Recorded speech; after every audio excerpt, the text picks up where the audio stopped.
What's going on, everybody? It seems like most of you liked the video that I did on the top 5 hardest levels in Octo expansion speedrunning, and I figured I would continue with some more information that I am familiar with, which is the top 5 hardest skips, tricks, glitches, and exploits in Octo expansion speedrunning. Now, this is going to be slightly different from the original video, because the original video takes in part the entire level, but the tricks is only going to compare how hard is it to do individual things inside of the game. For example, doing JO2 Matchmaster with the Rapid Blaster is kind of a trick, but it's also the entire level, so I wouldn't be counting that as a trick for the purpose of this video. So with the intro out of the way, let's go ahead and get into the hardest tricks in Octo expansion speedrunning. Starting with number 5, early Grapple Link. At the very end of Matchmaster, once you've cleared all the boxes, you have to go over to the other structure and collect a data point. To do that, on the way, you're going to have to get into that middle Grapple Link. So, if you very quickly shoot the last box, followed by hitting the Grapple Link, the Octoling is going to move during the cutscene, which saves about 2 seconds. Now, truth be told, this is not an incredibly difficult trick to do. All you have to do is kind of learn how to shoot the last box and then turn around and flick towards the Grapple Link. However, what makes it difficult is how you have to do it in a run. In a run, you can do the boxes in any order, and sometimes the order is not necessarily the way that you want it to be to make the trick easy. So you have to shoot very awkwardly and sometimes uncomfortably in order to get that flick correctly. If you decide to not go over this trick, it's not a huge deal. Like I said, it only saves 2 seconds or however long it takes you to hit the Grapple Link after the cutscene.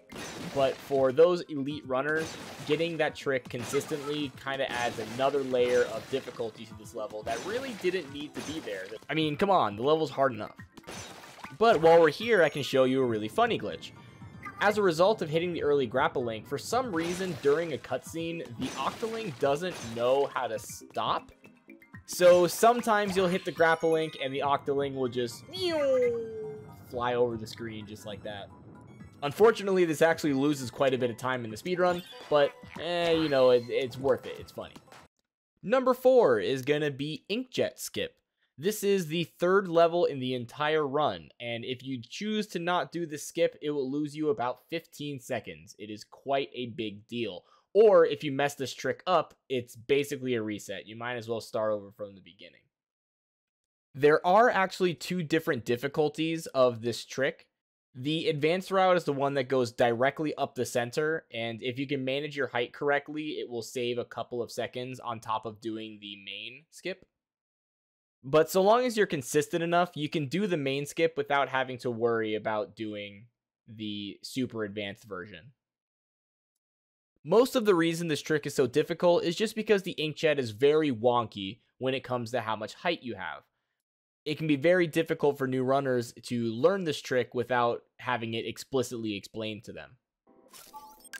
To perform the inkjet skip, you are going to first mash through this turnstile section, so you make sure you make the cycle on time. I'm going to only show you the skip that gets you to the checkpoint, because that is the one that the majority of players that are beginning speedrunning need to know, because it saves a lot more time. But basically, you're going to go here and shoot this guy so it doesn't bother you. Then you're going to squid right here on this edge, wait a little bit, and then move forward and jump twice. And then that should get you all the way to the checkpoint, and you will die and respawn at the checkpoint. There is no way to make it all the way to the platform in one go. Let me show you one more time. So you're going to head up these platforms. You will shoot this guy, squid down on the corner, and then go up and hold forward and then jump twice once you reach maximum height. You have to also make sure that you avoid that giant wall, because that giant wall will get in your way. Next up on the list is something called rolonium skip. And yes, these little yellow spiral things are called rolonium. This skip can technically be done with any rolonium in the game, even in hero mode, but the only time you ever do it in Octo expansion any percent is in this level. The thing that makes this trick so worthy of number 3 is how precise it is, and the fact that you only get one chance. The skip is also extremely risky. It only saves a couple of seconds, but if you mess up just a tiny bit, the rolonium can fling you off the side and you can fall to your death. On the bright side, there is no inconsistency to this trick as far as I know of, so as long as you do it correctly every time, there is no way that you can mess it up. To perform rolonium skip, you will need to know that a burst bomb will send the rolonium to the full length no matter what. So you will have to use a burst bomb for this. This is why we choose the charger. You also have to know that even though you hit it with a burst bomb and you're on the top of it, you may still get pushed off to the left or right depending on how fast you got to the rolonium and whether or not you're in the center. So I'll get into more detail once I explain that. So this is the part where you're going to do the rolonium skip. You're going to come up this wall here, and you're going to do a full charge. That way you have enough ink to squirt. You have enough ink to swim over quickly. Then you're going to stand right at the edge of this platform, so around right here. And you're going to have to do this quickly, so you have to stand and then immediately throw. But here, I can just kind of take my time and just show you how the lineup works. So you're going to stand on the edge of this platform and aim as high up as you can go, because as you can see, if I aim way up high, it's going to land right on top of the rolonium. And not only that, but while the bomb is in the air, I'm going to have just enough time to jump on the other side of it in order to jump across. So let's show it in full speed. Throw the bomb, get on top, and then I got pushed to the right. That's one of the things that can happen, and you can see that I did it wrong because I was too far to the right of the rolonium and I did not get on the other side of it. So let's see what this looks like when I do it properly. I'm going to throw a bomb and get on the other side of it. Throw. And then once I'm dead in the center, it's going to take me all the way to the other side. Now if the enemies aren't going to bother me anymore, I'm going to show you one more time. I'm going to throw the bomb in the air, and then get right in the center of it, and it's going to push me right along. I can even unsquid and start charging my weapon. That way I can kill the enemies faster.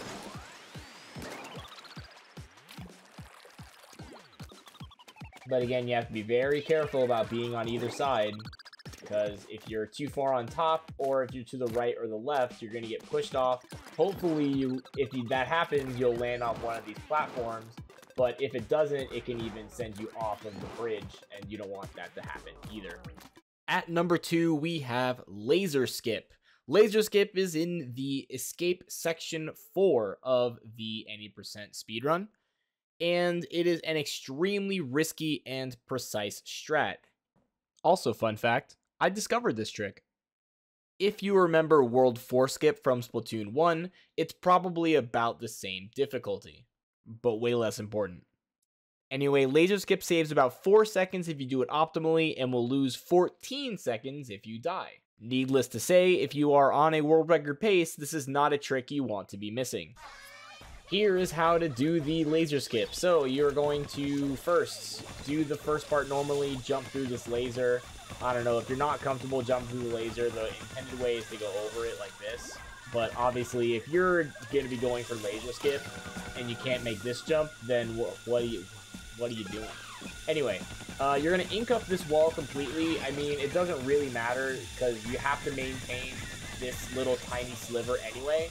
So all you really need is one splat bomb, actually.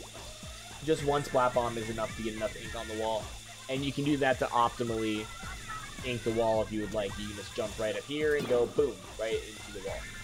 Then, you're going to stand on the checkpoint because you want to jump from the checkpoint. I know it looks weird because it's a far jump, but you want to jump from the checkpoint. It's just the easiest way. Or, I guess not the checkpoint, the stepping switch, whatever. You're going to be jumping from the switch, and you're going to aim directly for the center, and you're going to squid right before you hit the laser. So jump towards the center and squid right before you hit the laser, and then you're going to hit the laser because I'm bad at the game. Try it again. You're going to hit it with the splat bomb. That's actually enough ink right there. The splat bomb did its job. And you're going to jump right there and right into the center. So as you can see, there's a very, very, very, very, very tiny sliver of ink that you can use to go up the wall. And I went up and down it just to demonstrate how thin it is. And it's thicker at the bottom than it is in the middle. So you know, right down here, it's extremely difficult to get on the wall. So you could theoretically line yourself up using the line, the ink bar line, and that's what I used to do. But it's a little bit more inconsistent. As you can see, I hit the laser and I didn't even do anything. So this is by far the most consistent setup. You throw the splat bomb, you jump in, and you go up the wall. It takes a little bit of practice to get used to exactly where you need to be on the wall.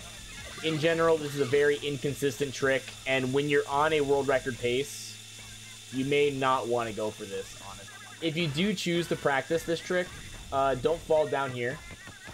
You know, do the trick and then just get to the top, because once you're here, you do the trick, that's it. So just get to the top and then try again. You hit the laser and try again. If you fall down here, there is no way out, so you have to restart the whole level by imagining Inkopolis. So you may want to just get up here and say, okay, I did it. Bang.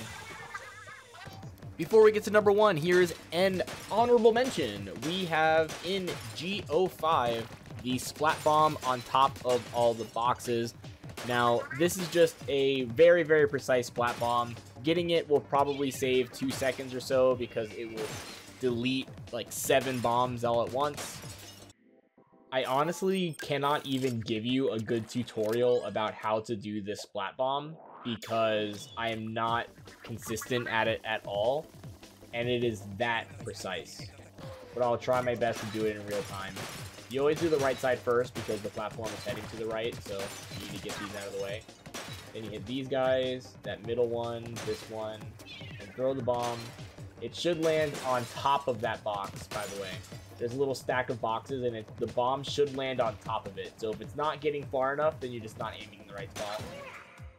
And finally, it is time to talk about the worst of the worst, the hardest, most inconsistent trick in Octo Expansion Any Percent is, of course, octoshot skip. Now, if you are unfamiliar with how this trick works, it is so bad that I have decided to no longer do it in my speedruns. I used to because I liked it. I liked going faster, but now it is not even worth going faster. If you recall, in section 2 of the escape, your mission is to get splat bombs and then use those splat bombs in order to get the octoshot, and then you're supposed to use the octoshot to get through this door. Now, the speedrun community came together and decided we were going to skip all of that because we don't want to get the octoshot. So, we found out a way in order to use a splat bomb to hit the switch instead. Unfortunately, there is no easy way to do this because the switch is barely high enough off of the ground so the splat bomb doesn't hit it from there. But if you throw the bomb at a very specific spot on the top of the wall and you get incredibly lucky, you can have one of the little streams, the little squirts of the splat bomb is going to fly through the air and hit the switch exactly where it needs to go. To do the dreaded octoshot skip, first I am going to switch to stick controls because it'll make it easier to show the setup. Don't worry, it's only for a few seconds. You gyro purists, don't get angry in the comments, alright? First, you're going to stand about right here in the bottom left quadrant of this square. You don't want to stand like in the center, and you don't want to stand on the dot. You want to stand right, right in that third quadrant if you're a math guy. Then you're gonna throw a bomb on the floor. That way you can quickly recharge ink in between tries. Then you're gonna aim your bomb kind of like right on top of this wall. So there are actually spots on the wall that it can never ever work. As an extreme example, you cannot throw the bomb up here and expect it to work. It's not going to work from up there. It's never going to work from up there. It's not even worth trying. Same thing goes for like in the middle there. It's never going to work from over here. I mean, like maybe a small chance, but I've never gotten it. I've spent many, many hours trying to see if there is a reliable setup, and these are the only spots where it can work. You want to have it at least in this zone right here, in this little tiny like rectangle, so at least on the edge of this wall. And you need it to not be on the very edge like this. This probably won't work. You kind of want it to be a little deeper. So you want it to be in this little rectangle and deep. So the reason I chose this spot was because it was kind of just the first spot that I tried. I was like, what if I just stand here? And I guess I made a setup that kind of worked. And then I stood here and I looked up and I realized that in between tries, so long as I throw a bomb here, I can actually still see the switch, which is important. Because if I can see the switch, then I might see if it is partially covered, because sometimes the switch gets partially covered and not fully covered, and that's still a success. I just have to do a pause glitch. So once you're around this setup, you want it to be, you know, a little deep on the wall. As you see, it'll roll a little bit once it gets on top of the wall. So I throw it up there, it's a little deep, try again. And this is the part, once you find the setup and once you find one that you're comfortable with, that works for you, just chuck bombs. Just chuck bombs. That's all you can do. You're just going to throw and throw and throw and throw and throw and pray that one of those little dribbles hits that switch. I will also mention there is another setup if you would prefer this one. You stand approximately right in the center of this rectangle, and then you're going to aim on top of the left wall. There is absolutely no difference between these setups. I think it has exactly the same consistency, but you're just going to throw it on top of this wall and kind of make it so that the little pink circle, you see the little pink half circle that's going at a bottom upside down arch. You want that pink circle to be touching the corner somehow. So doing this setup may work as well. As you can see, the ink splatters get really close to the switch. So pretty much any setup that you find that gets the ink splatters close to the switch is probably going to work eventually, like it just did. So, you know, maybe this setup is a little better. I don't know. The reason I don't like it personally is because you can't see the switch while you're aiming at it. So for example, if I'm just chucking bombs, back and forth, just chuck, chuck, chuck, I'm not going to be able to see if the switch got hit, so I'd have to constantly go and look over here, whereas if I'm standing in this spot, I can just see it while I'm chucking bombs, and I don't have to worry about missing my setup. So hopefully this list will give you a little bit of insight about the tricks and how hard they are within Splatoon 2 speedrunning. If you have any additional questions, please feel free to let me know in the comments. And if you like the video, be sure to give it a like, because it kind of helps me out. Even if you don't, have a good day, and thank you so much for watching.